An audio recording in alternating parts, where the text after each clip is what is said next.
Good morning, students.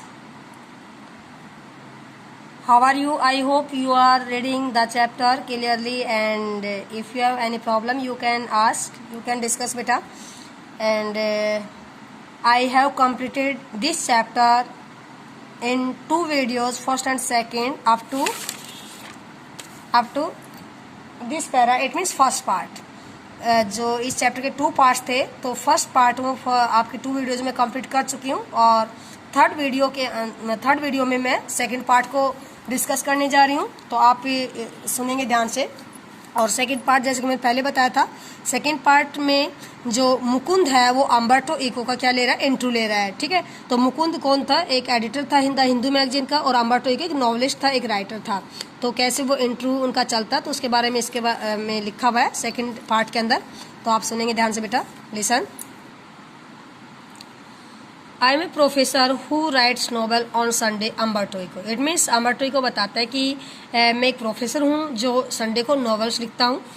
The following is an extract from an interview of Umberto Eco. जो following जो second part है वो Umberto eco का जो interview लिया गया था, उस इंटरव्यू का एक छोटा सा एक्सट्रैक्ट है। एक्सट्रैक्ट में अंश, पार्ट, एक छोटा सा क्या उसके इंटरव्यू का पार्ट इसके अंदर डिस्कस किया गया है इस सेकंड पार्ट के अंदर। The interviewer is Mukund Padmanabhan from the Hindu. It mean जो इंटरव्यूअर है मुकुंद पद्मनाभन, वो द हिंदू मैगजीन का क्या है, एडिटर है। अम्बर्टो इको एक professor at the university of Bologna in Italy, और अम्बर्टो इको है वो बोलोग्ना यूनिवर्सिटी जो इटली के अंदर उसका क्या है, प्रोफेसर है। And had already acquired a formidable reputation as a scholar for his ideas on semiotics, the study of signs. It means a professor at the University of Bologna in Italy had already acquired a formidable reputation. formidable reputation का मीनिंग होता है अत्यधिक, मतलब famous हो जाना। It means वो अत्यधिक प्रसिद्ध हो चुका था एज ए स्कॉलर के रूप में।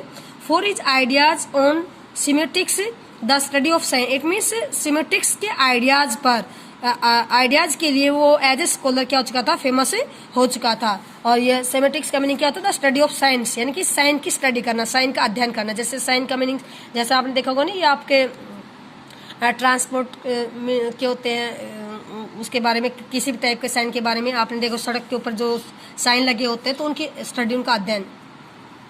लिटरेरी इंटरप्रिटेशंस, और वो किसके अंदर फेमस हो चुका था, लिटरेरी इंटरप्रिटेशन। इंटरप्रिटेशन का मीनिंग होता है व्याख्या करना, किसी यानी कि किसी भी बुक की व्याख्या करने में वो फेमस हो चुका था।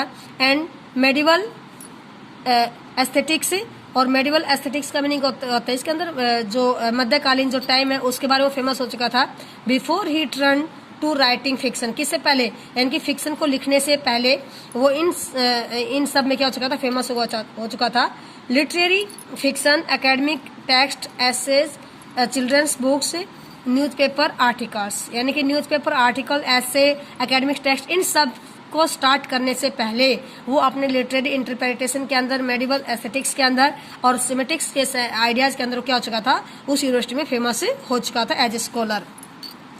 Articles, his written outputs is staggering. Staggering का मीनिंग होता है विशाल बेटा, staggeringly large and wide ranging. It means उसका जो बुक्स थी, इन सब के ऊपर वो उसने मतलब एक बड़े विशाल रूप से और बड़े वाइड रेंज के अंदर उसकी बुक्स क्या हुई थी, पब्लिश हुई थी, या उसने प्रसिद्धि को गेन किया था।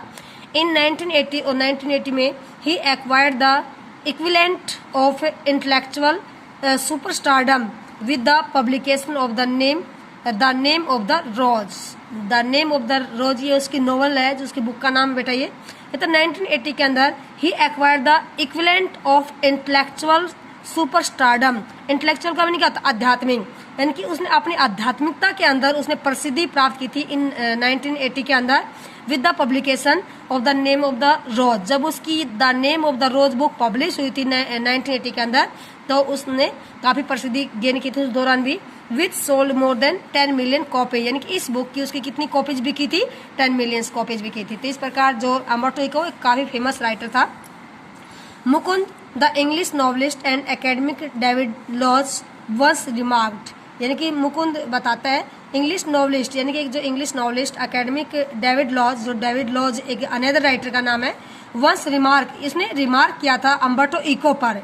उसने कमेंट किया था अम्बर्टो इको पर, क्या कहकर, I can't understand how one man can do all the things he does, Eco does. It means David Lodge Umberto Eco के बारे में बताता है कि मैं उस आदमी को कभी नहीं समझ पाता कि वो आदमी एक टाइम के अंदर इतने सारे काम कैसे कर लेता है।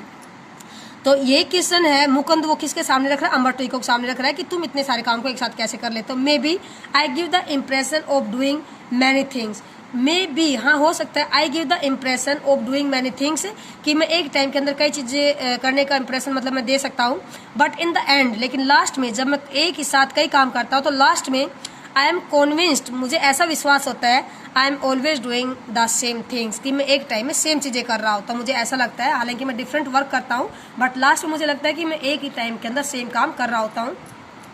मुकुंद विच इज मतलब कौन से, Umberto Eco oh now that is more difficult to explain, oh इस बात को डिफिकल्ट करना, इस बात को एक्सप्लेन करना मेरे लिए क्या है, difficult. It means Umberto Eco इस क्वेश्चन का जवाब दे रहा है, कौन से क्वेश्चन का, कि तुम इतने एक टाइम के अंदर इतने काम कैसे कर लेते हो, कि एक्सप्लेन करना मेरे लिए थोड़ा डिफिकल्ट है। I have some philosophical interest and I pursue them through my academic work, कहता कि मेरे कुछ फिलोसफिकल इंटरेस्ट है, कुछ मैं रुचि रखता हूँ फिलोसफी के अंदर, and I pursue them, pursue मतलब फॉलो करना, और मैं उनको फॉलो करता हूँ थ्रू माई एकेडमिक वर्क, अपने एकेडमिक वर्क के अंदर जब मैं कोई अपनी किताब लिखता हूँ तो उसमें उन चीज़ों को यूज करता हूँ, एंड माई नॉवेल्स, अपनी नॉवेल्स लिखते टाइम मैं यूज करता हूँ अपने फिलोसफिकल इंटरेस्ट को। Even my books for children are about non violence and peace, और जो मेरी बुक्स है बच्चों के लिए वो बुक्स भी किसके बारे में, नॉन वायलेंस पर है, पीस पर, शांति पर है।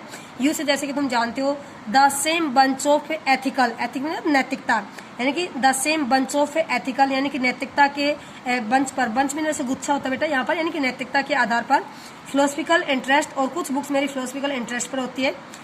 फिलोसफिकल का मीनिंग होता है दार्शनिकता, दार्शनिकता में इंटरेस्ट रखना, यानी कि कुछ चीज़ों को इमेजिन करके बताना। And then I have a secret, और फिर इसके अलावा कुछ मेरे काम के अंदर सीक्रेट एक रहस्य है। Did you know what will happen if you eliminate, eliminate का मीनिंग होता है रिमूव करना, the empty spaces from the universe. वो बताता है कि वो एक कहानी के जरिए बता रहे हैं, क्या कहते हैं कि तुम डिड यू नो, क्या तुम जानते हो, व्हाट विल हैपन क्या होगा, if you eliminate the empty spaces from the universe, अगर यूनिवर्स के अंदर जितने भी एम्प्टी स्पेसेस होते हैं उनको अगर तुम एलिमिनेट कर दोगे, रिमूव कर दोगे तो क्या होगा, क्या तुम्हें इस चीज के बारे में पता है। Eliminate the empty spaces in all the atoms, अगर सभी एटम्स के एम्प्टी स्पेसेस को हम एलिमिनेट कर देते, रिमूव कर देते तो क्या होगा, the universe will become as big as my fist, यानी कि जो यूनिवर्स इतना एक बड़ा ब्रह्मांड है वो किसके बराबर हो जाएगा, फिस्ट, फिस्ट मीन एक मुट्ठी के बराबर हो जाएगा, यानी कि बहुत छोटा सिकुड़ जाएगा अगर उनके एम्प्टी स्पेसेस को क्या कर देते हैं, खत्म कर देते हैं। सिमिलरली, ठीक वैसे ही, we have a lot of empty spaces in our lives, वैसे हमारी लाइफ के अंदर भी क्या होते हैं, एम्प्टी स्पेसेस होते हैं, इट मीन्स फ्री टाइम होते हैं हमारी लाइफ में। आई कॉल दैम इंटरस्टिक्स, और उस फ्री टाइम को मैं क्या बोलता हूँ, इंटरस्टिक्स। इंटरस्टिक्स का मतलब अंतराल, अंतराल जैसे मैंने पहले वीडियो में बताया था आपसे, जैसे सपोज करो आपका भाई है बॉम्बे से आ रहा है और आप तक पहुंचने में 1 घंटा लगता है, तो बॉम्बे से और आप तक पहुंचने का जो बीच का टाइम उसको हम क्या बोलते हैं, इंटरस्टिक बोलते हैं। I hope clear. I call them interstices, it means मैं इस एम्प्टी स्पेसेस को क्या बोलता हूँ, इंटरस्टिक्स बोलता हूँ। Say you are coming over to my place, जैसे कि सोचो अगर तुम मेरे प्लेस में यानी कि मेरे घर आ रहे हो, you are in an elevator, और तुम किसके अंदर हो, एलिवेटर में हो, and while you are coming up, और जब तुम वहां से आ रहे हो, I am waiting for you, मैं आपका इंतजार कर रहा होता हूँ। दिस इज एन इंटरस्टिक, और इस स्पेस को, इस टाइम को मैं क्या बोलता हूँ, इंटरस्टिक बोलता हूँ। एंड एम्प्टी स्पेस, इसको मैं एम्प्टी स्पेस बोलता हूँ। I work in empty spaces, और मेरी लाइफ के अंदर जितने भी इस टाइप के जो स्पेसेस होते हैं, जो टाइम होते हैं फ्री, उनको मैं क्या करता हूँ, यूज करता हूँ, उसमें मैं उसके दौरान मैं काम करता हूँ।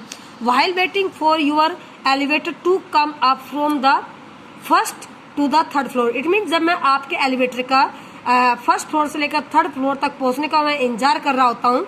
I have already written an article, तो उस दौरान मैं क्या कर चुका होता हूँ, एक आर्टिकल लिख चुका हूँ। इट मीन्स अगर आप लिफ्ट के जरिए अगर फर्स्ट फ्लोर से थर्ड फ्लोर पर मेरे पास आ रहे हो तो उस दौरान मैं क्या कर चुका होता हूँ, एक आर्टिकल लिख चुका होता हूँ, क्योंकि मैं आपका वेट कर रहा होता हूँ, लेकिन मैं उस टाइम को क्या करता हूँ, यूज करता हूँ। इस प्रकार बताते हो हंसने लग जाता है। Mukund, not everyone can do that of course, लेकिन हर कोई व्यक्ति तो ऐसा नहीं कर सकता है। Your non fictional writing, fictional का मीनिंग होता है जो आपकी जो फोर्स होती है, जिसके अंदर मतलब फोर्स स्टोरीज लिखी जाती है, इट मीन जो मन गढ़ंत जो कहानियां होती है उसको हम फिक्शनल राइटिंग बोलते हैं, ठीक है। और नॉन फिक्शनल जिसके अंदर सच्ची कहानियां होती है। योर नॉन फिक्शनल राइटिंग, यानी कि जो तुम्हारा नॉन फिक्शनल जो राइटिंग वर्क होता है, योर स्कॉलरली वर्क, और जो तुम्हारा स्कॉलरली वर्क होता है, has a certain playful and personal quality about it, यानी कि तुम्हारे स्कॉलरली वर्क के अंदर, तुम्हारे फिक्शनल राइटिंग के अंदर क्या होता है, प्लेफुल में ट्रिक, उसमें ट्रिक्स होती है और उसमें कुछ पर्सनल क्वालिटीज होती है।